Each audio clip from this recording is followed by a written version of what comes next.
What is going on, everybody? Welcome back to another episode of Form Check Friday. Now, for those of you who don't know, what we do here is we look at powerlifting technique videos submitted. If you're interested in submitting one, go ahead and click through the video in the annotation above, and you can submit your own videos for consideration. Now, last week we left off with our boy Peter here, and he's doing some squats. Now, this is 130 kilos for 5. He says that people say he leans too far forward and his heels come up.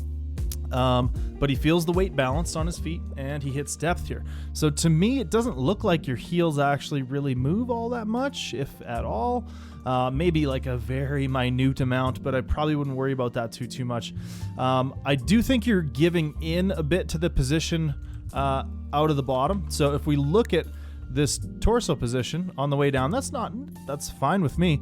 The problem is when you start to come up, we then get into a much steeper torso angle. So that tells me that we're probably losing a little bit of position in the upper back and the shelf where we're holding the bar on the back. And we could also probably do a bit better job of keeping the knees in position out of the bottom, not necessarily pushing them forward more, but not allowing them to come back as you begin driving out of the hole, right? This is a good knee position. Let's try to keep the knees in contact with that. However, we see them shoot back a little bit, which in turn kicks the hips up and pitches your torso forward. So I don't necessarily think that the torso lean that you're doing intentionally is a bad thing, or that it's negatively affecting your performance, but I do think on the way up, you're letting it pull you a little bit too far forward. And there was one other thing I wanted to mention with this first rep. It looks like, despite the fact that you're a fairly lean squatter, you break this first rep at the knees and then the lean comes very much afterwards. So watch this first rep. First thing that breaks is the knees. We're not setting that torso angle at all. And then we come down and the torso angle really intensifies from here to here, right? So make sure that if we're going to set this torso angle, we want to be setting it consistently every rep. Our next submission comes from Daniel here, and Daniel's doing some bench press. He says that this is something he's been plateaued at for a while. His bench, this is 140 for 6. This was his last training session before the gyms closed down, RIP Gains. And there's a couple things I wanted to point out with Daniel's bench here. Now, number one, the unrack. Now, we talk about this a lot on our live stream, twitch.tv/Calgary Barbell. If you like this stuff, come on over to our live stream. But basically, the rack height is kind of unfortunate here. So ideally, you'd be able to get a spotter up on this platform here to help you lift that bar a tiny bit. But right now, we're really having to lose position to unrack the bar. See how much the shoulders have to protract, or the shoulder blade have to press to protract to get that bar out of the rack. That means we're losing a fair bit of position. So before you go to bench press, what I would say is really pull those shoulder blades back down, pull them towards your spine together behind you, and really try to reclaim some of that position. Now, there's a few other things I want to talk about here. Number one is that we're lifting the head up off the bench. Now, depending on what federation you compete in, that's not an illegal move. In the IPF, you can't lift your head. But here's my argument, is that when you lift the head, the chest falls, right? We lift the head, the chest falls down. Now, one of the big things that we're trying to do with the bench press is trying to keep the chest up as high as we can. So I find it really counterintuitive when people tend to lift their heads up, because what happens is then we start seeing the shoulder blades come up with it, and then we see the chest fall. What we'd like to see more so is the head down, shoulders down, chest up. See how that works? So let's keep that chest up higher. Let's keep the head on the bench, a little bit tighter out of the rack. And lastly, I would work with more pauses. So he pauses his last rep, his 6th rep here, he puts a pause on it. I would do some additional pause work, some long pause work, perhaps on a second day where you're doing a bench variation. As well, I'd like to see a little bit more leg drive contributed here.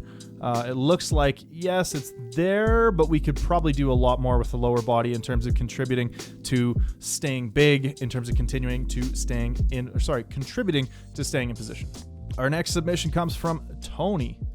And Tony's doing some deadlifts here. This man has got it together in the case of this pandemic, right? Garage gym, that's a good feeling right now. So Tony's been deadlifting just over a year. His max is about 475 pounds. The problem is he says the rounding in his upper back. He said this set is 355 pounds. He says he feels his hips shoot up, and he's a little bit worried about his upper back position. So The few things that I wanted to say here is that I think we're sitting back a little bit far here, and he says that he's working on trying to push back further. He says he gets a little bit more of his glutes and hamstrings, which is good. We want that, but I also want you to sit back and down. I think that we could sit down a fair bit more. Right now we're in a pretty stiff-legged position, right? We're not going to get a lot of quad contribution. We're not going to get a lot of knee extension movement to start the lift. And I think that's contributing to the hips shooting up, as well as potentially losing some of that forward. Now, to talk a little bit about the upper back specifically, this upper back position isn't so bad. The problem is that we're trying to set this really neutral position and then we lose it. Whereas if we just let this happen, let those shoulder blades protract, pull down into the lats, find a way to brace this trunk in a more sort of flexed position, kind of like this, and just set that up so that your torso is this and doesn't change throughout the movement, because it looks strong, it looks comfortable through there, but you're trying to set very extended every time. Now, once you get the hips lower, it might be a little bit easier to stay in this kind of position. However, you may find that you are just better and more comfortable with a little bit of a round back, and that's okay. So shoulder blades down, brace through the trunk, push the floor away, and let's try to get those hips down as well in that start position. I hope that helps you, man. And now we have Derek doing some squats here. So Derek said that this is about 80%. He was planning on doing his first meet in June.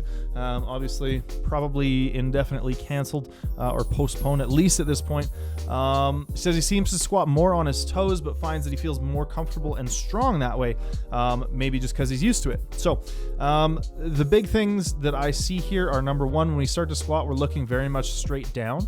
I think if we scroll back just a little bit here, I think that might be a better place to set your gaze. Now, obviously, where you're looking is not the most important thing in the squat, but generally when we're looking beyond, kind of this plane here, we're looking too far down, it does seem to contribute to a loss of upper back position. See how as we go down, we really look straight down as we kind of cock back into that movement.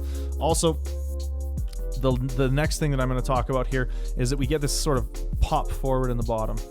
And I think that little bit of looseness, that little bit of sort of rocking forward and lack of control, you could say, in the bottom position, I think is problematic. So I think if we could maintain a little more even foot pressure, try and stay more evenly on those heels, try to stretch yourself into the bottom instead of dropping into the bottom, right? Create that position. Don't just fall into it.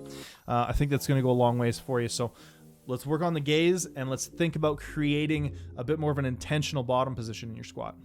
All right, now our last submission here is from Aaron. Now, Aaron's doing some bench press, and just before we get to Aaron, I wanted to mention that if anybody doesn't have access to a gym right now, you can head down to the description box below and come over to our Discord. We have free, no equipment needed programming, and we also have a link to a $20 at-home program if you only have access to a barbell rack. That being said, we're going to get into this. So Aaron's doing some bench. His first meet was in February. He did a push-pull, and this is 215 pounds for 4 reps at an 8. So what I want everybody who's watching to do is head on down to the comments section below, leave some constructive criticism for our boy Aaron here, and help him with things that you think you see in his bench, ways that he can improve, and some things for him to consider when he gets back into the gym and starts bench pressing again. All right. Take care, everybody, and we'll see you next week for Form Check Friday.